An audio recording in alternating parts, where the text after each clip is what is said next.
अजिंठा हे नाव उच्चारता क्षणी तेथील ऐतिहासिक लेण्या आणि चित्रे आपल्या नजरेसमोर उभी राहतात। ही चित्रे आणि लेण्या म्हणजे आपल्या संस्कृतीचा एक महान वारसा आहे।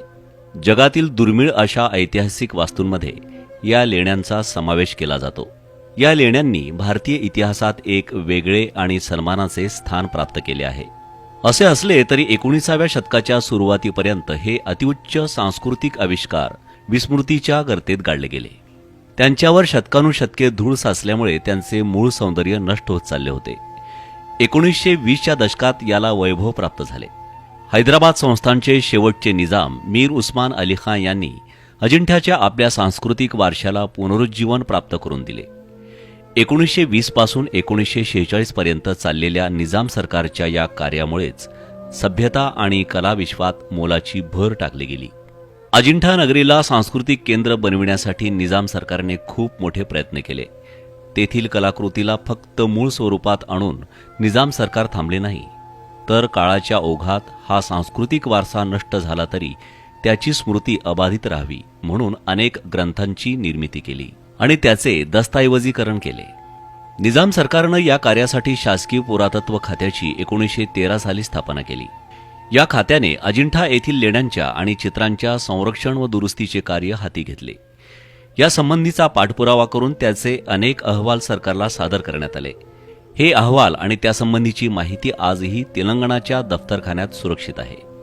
पुरातत्व खात्याकडून अजिंठा संदर्भात अहवाल आल्यानंतर 30 सप्टेंबर 1913 रोजी निजाम सरकारने हा वैभवशाली वारसा जतन करण्यासाठी एक फरमान काढले।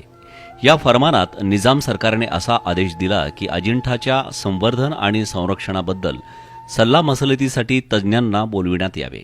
त्याचा संपूर्ण खर्च शासकीय तिजोरीतून दिला जाईल। या आदेशान्वये 14 एप्रिल 1914 साली गुलाम यजदानी यांना पुरातत्व खात्याचे सुपरिटेंडंट म्हणून नेमण्यात आले। त्यांच्या काळातच पुरातत्व विभागाने हा जगप्रसिद्ध वारसा संवर्धनासाठी अतुलनीय कामगिरी केली। गुलाम यजदानी यांना पुढे पुरातत्व खात्याचा संचालक म्हणून नियुक्ती देण्यात आली। पुरातत्व विभागाच्या स्थापनेनंतर या छायाचित्रांचे संरक्षण आणि दुरुस्तीसाठी इटलीचे तज्ज्ञ प्राध्यापक लॉरेंज चिकोनी यांना बोलविण्यात आले। प्राध्यापक चिकोनी यांनी हे काम करण्यासाठी 3 मुख्य अटी लादल्या।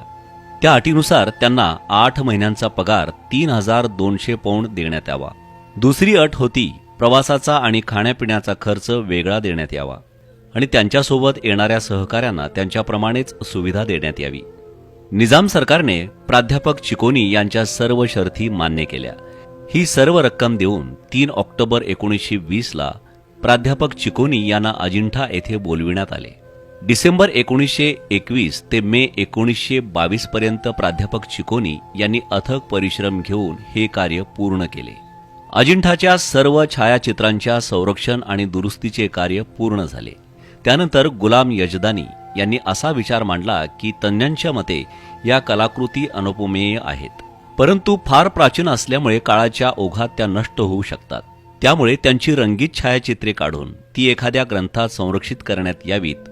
यजदानी यांनी हा प्रस्ताव सरकार दरबारी पाठवला। सरकारने हा प्रस्ताव मान्य करून रंगीत छायाचित्रांचे तज्ज्ञ A.L. वाले यांची या कामासाठी नियुक्ती केली। या कार्यासाठी निजाम सरकारने 3 ऑक्टोबर 1926 रोजी एक फरमान काढून अजिंठा संवर्धनासाठी अतिरिक्त निधीची तरतूद करून तो मंजूर केला। A.L. वाले यांनी अजिंठा येथे 4 महिने मुक्काम करून रंगीत छायाचित्रे तयार केली। चित्रे तयार झाल्यानंतर गुलाम यजदानी यांनी ही छायाचित्रे पुस्तकात संरक्षित करण्याच्या मागणीचा पुन्हा एक प्रस्ताव शासन दरबारी पाठविला। पुरातत्व खात्याच्या सचिवांच्या नावे पाठविलेला हा प्रस्ताव सरकारने मान्य केला। त्यासाठी अर्थमंत्री सर अकबर हैदरी यांनी पुस्तकाच्या पहिल्या खंडाला 2000 पौंड आणि 1000 पौंड अशी रक्कम मंजूर केली। पुढील कार्यवाहीसाठी ही मंजुरीची शिफारस त्यावेळचे हैदराबादचे प्रधानमंत्री महाराज सर किशन प्रसाद यांच्याकडे पाठवला। प्रधानमंत्री किशन प्रसाद यांनी हा प्रस्ताव निजाम मीर उस्मान अली खान आसिफ जाह यांच्यासमोर पाठवला। तेव्हा सरकारने तात्काळ या प्रस्तावाला मान्य करून रकमेस मंजुरी दिली।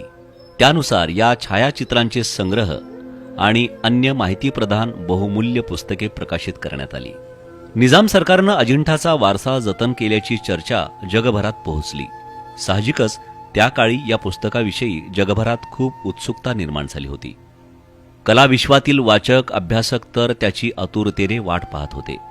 हा दुर्मिळ ग्रंथ मिळवण्यासाठी लोकांची धडपड सुरू झाली. पुस्तक प्रकाशित होण्याआधीच त्याची मागणी करणाऱ्या अनेक मनी ऑर्डर्स सरकारकडे आल्या. या बहुचर्चित ग्रंथाच्या पहिल्या खंडाचे प्रकाशन 1931 साली झाले. खंडाचे प्रकाशन झाल्यानंतर त्याच्या काही प्रती मान्यवर व्यक्तींना भेट देण्यात आल्या.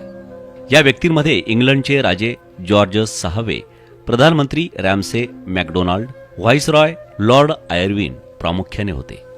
सदर पुस्तकाला सांस्कृतिक आणि साहित्य विश्वातून प्रचंड प्रतिसाद मिळाला. ग्रंथाची वाढती मागणी संचालक गुलाम यझदानी यांनी उर्वरित खंडाच्या निर्मितीसाठी प्रयत्न सुरू केले. पुढील खंडाची रक्कम निर्धारित करून त्याचा प्रस्ताव मंजुरीसाठी सरकारकडे पाठवण्यात आला. त्याला सर्व संबंधितांनी तात्काळ मान्यता दिली.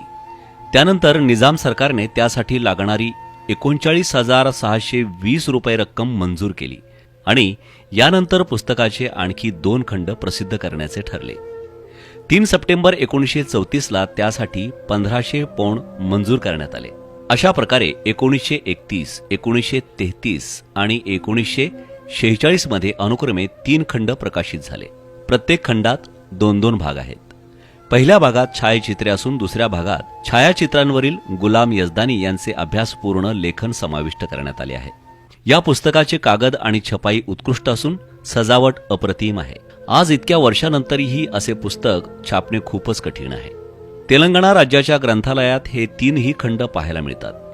पुस्तकाच्या छपाई आणि देखरेखीसाठी गुलाम यझदानी स्पेशल ड्युटी म्हणून 6 ऑक्टोबर ते 22 नोव्हेंबर 1930 या काळात इंग्लंडमध्ये नियुक्त होते. हे 2 खंड प्रकाशित झाल्यानंतर अनेक नामांकित नियतकालिकांमधून या पुस्तकाचे अभिप्राय आले होते.